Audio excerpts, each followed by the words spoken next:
मेरे चैनल पर आप सबका स्वागत है। आज मैं सुनाने वाला हूँ सेकेंड वर्ल्ड वॉर के सबसे कम उम्र के सोल्जर की जीवन की सच्ची कहानी, जिसे सोल्जर बॉय कहा जाता है।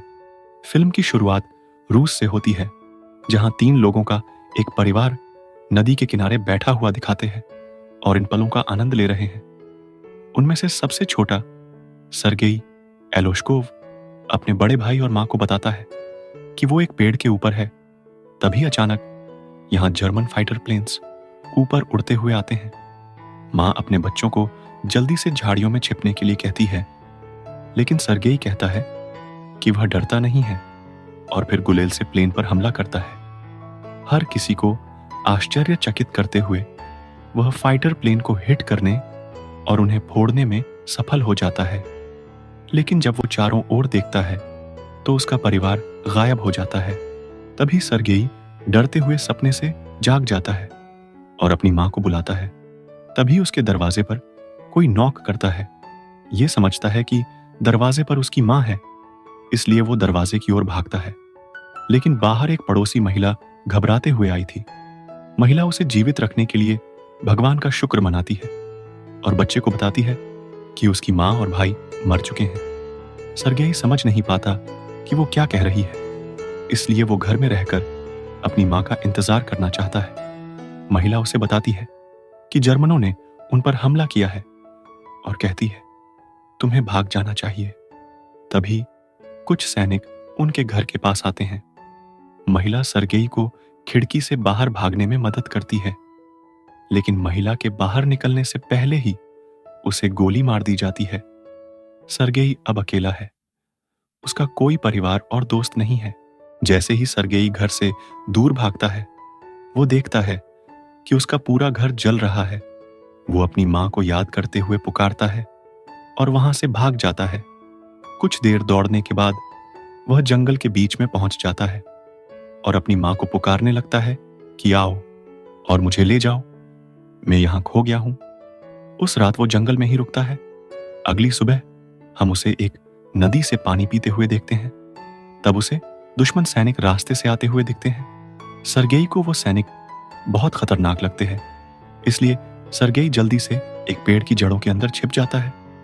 तभी एक सांप उसके पास आता है तो वो चौंक जाता है, लेकिन यह सांप से बिना डरे वहीं पर ही स्टैच्यू रहता है, क्योंकि सरगेई को सांप से ज्यादा सैनिकों से डर लगता है।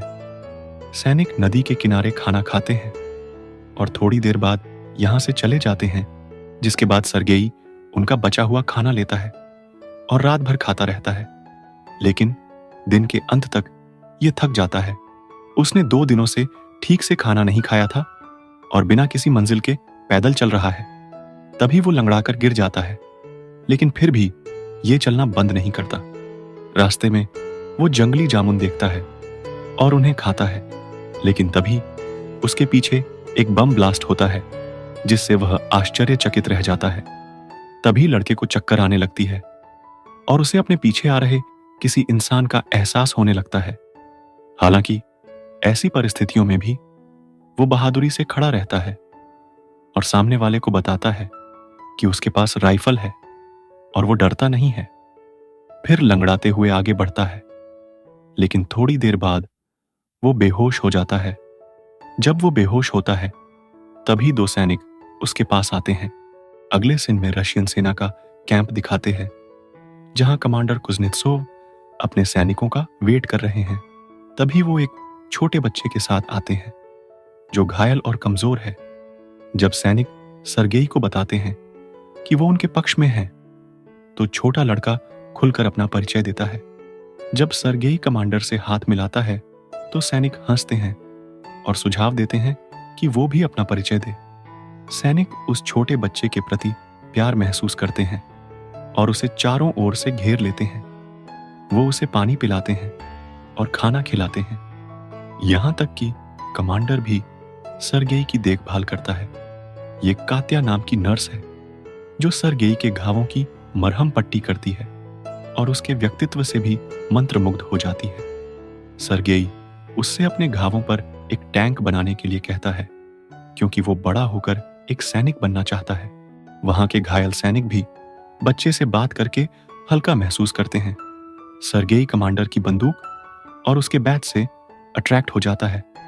कमांडर भी छोटे लड़के के सभी सवालों का जवाब देता है और बंदूक से गोलियां निकालकर उसे बंदूक से खेलने देता है।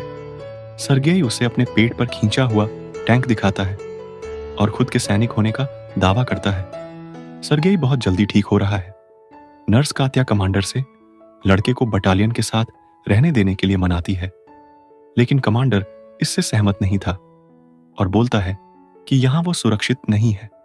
इसीलिए वो सरगेई को अनाथालय भेजना चाहता है। सैनिक अपना सारा खाली समय सरगेई के साथ ही बिताते हैं। दिन भर में कई लोग उससे मिलने भी आते हैं और उसे अपनी दूरबीन से खेलने भी देते हैं। एक दिन एक सैनिक कमांडर के पास जाता है और उसे लड़के को बटालियन में रहने देने के लिए कहता है। सैनिकों का बच्चे के साथ गहरा संबंध बन गया है और अब वो उसे अपना मानते हैं और उसकी वजह से उनके सीने से युद्ध का भार भी हट जाता है। लेकिन कमांडर उसके सुरक्षा के लिए लड़के को अनाथालय भेजने पर अड़ा हुआ था। अगले दिन दुश्मनों ने इन पर फिर से हमला किया, जिससे कई सैनिक घायल हो गए। तभी सरगेई को अनाथालय ले जाने के लिए एक गाड़ी आती है। कमांडर इसको एक न्यूज़ सुनाता है और उसे गिफ्ट में एक लकड़ी की बंदूक देता है। बदले में लड़का उसे गले लगाता है। अभी ये डरा हुआ है क्योंकि इसके बाद ये कमांडर को सुरक्षा नहीं दे पाएगा। इससे कमांडर का दिल पिघल जाता है और अपना मन बदल देता है। वो सरगेई को अपने बेटे के रूप में सैनिकों के साथ रहने के लिए मान जाता है। उस रात सैनिक सरगेई के लिए छोटे सैनिक कपड़ों की तलाश करते हैं। वो सरगेई के साथ रहने के लिए बहुत खुश थे। सुबह कमांडर सरगेई को जगाता है और उसे छोटे कपड़े देता है। वो उन्हें पहनता है और इधर उधर भागने लगता है।